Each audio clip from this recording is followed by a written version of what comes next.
আসসালামু আলাইকুম। জীবনে ভুল করতে করতে এত বড় একটা ভুল করেছি যে ভুলের মাসুল বেঁচে থাকতে শেষ হবে না। তারপরেও বলবো, মানুষই তো ভুল করে, আমরাও ভুল করেছি। হে আল্লাহ, তুমি আমাদেরকে ক্ষমা করো, আমাদেরকে সঠিক পথ দেখাও, আমাদের জন্য যেটা মঙ্গল তুমি সেটাই করো। আমার প্রিয় আপু ভাইয়ারা, আপনারা সবাই কেমন আছেন? আশা করি আল্লাহর রহমতে ভালো আছেন, সুস্থ আছেন। চলে এসেছি প্রিয় আপুদের সাথে কিছু মনের সুখ দুঃখ শেয়ার করতে। আজ আমি এই ইউটিউব জগতে এসেছি অনেক বড় একটা আশা নিয়ে। আর এই আশাটায় আমাকে সফল হওয়াই লাগবে। আমি আল্লাহকে স্মরণ করে চেষ্টা করি দিনরাত 24 ঘন্টা।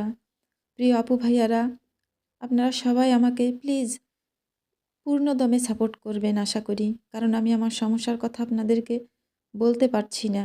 যদি আজ বলার মতো হতো তাহলে এই সোশ্যাল মিডিয়ায় আমি সব কিছু বলে দিতাম। কিন্তু দুঃখ এক জায়গায়, আমি তো আপনাদেরকে বলতে পারছি না। তবে আপনাদের সাপোর্ট আমার খুব দরকার, খুব।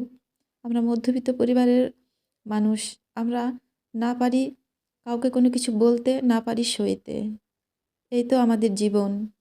তো আপনাদের সাপোর্ট পেলে হয়তো আজ নয়, কাল একদিন না একদিন দাঁড়াতে পারবো।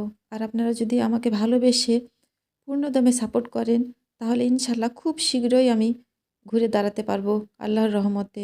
প্লিজ আপু ভাইয়েরা আমাকে সাপোর্ট করবেন। যাই হোক, জমি থেকে যে মসুর মাসকলাইগুলো পেয়েছিলাম সেগুলো ডাল করে নিয়েছি। মসুরের ডালটা তো আমি নিজেই করেছি, আপনারা দেখেছেন। আর মাসকলাইটা আমার ছোট যা পিঙ্কিকে দিয়েছিলাম, ওই সব কিছু নিজ দায়িত্বে করে আমার কাছে পাঠিয়ে দিয়েছে। আমি সবগুলো ডাল কৌটাতে ভরে রেখে দিলাম।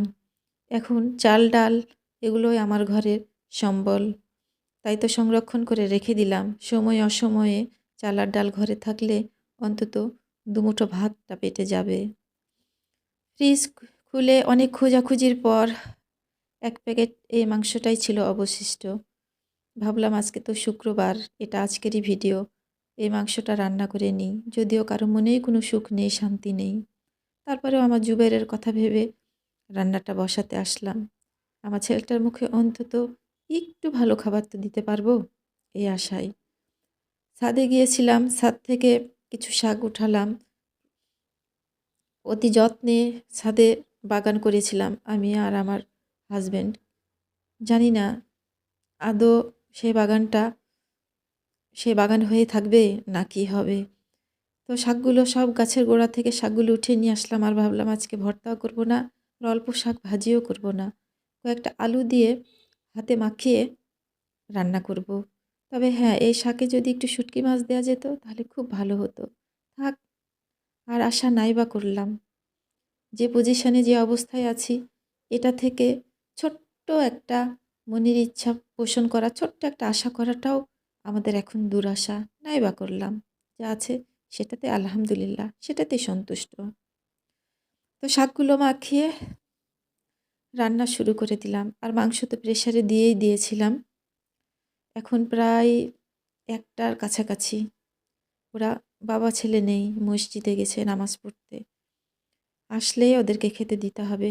জুবাইরের জ্বরটা নেই, কিন্তু শরীরটা ভীষণ খারাপ। তো যাই হোক, আমার প্রিয় আপু ভাইয়ারা, ভিডিওটা লাইক দিয়ে দেখা শুরু করবেন। আর ছোট্ট ছোট্ট ভিডিও আপলোড দিই, প্লিজ দয়া করে পুরোটাই দেখবেন আর আমার পাশে থাকবেন। আল্লাহ হাফেজ।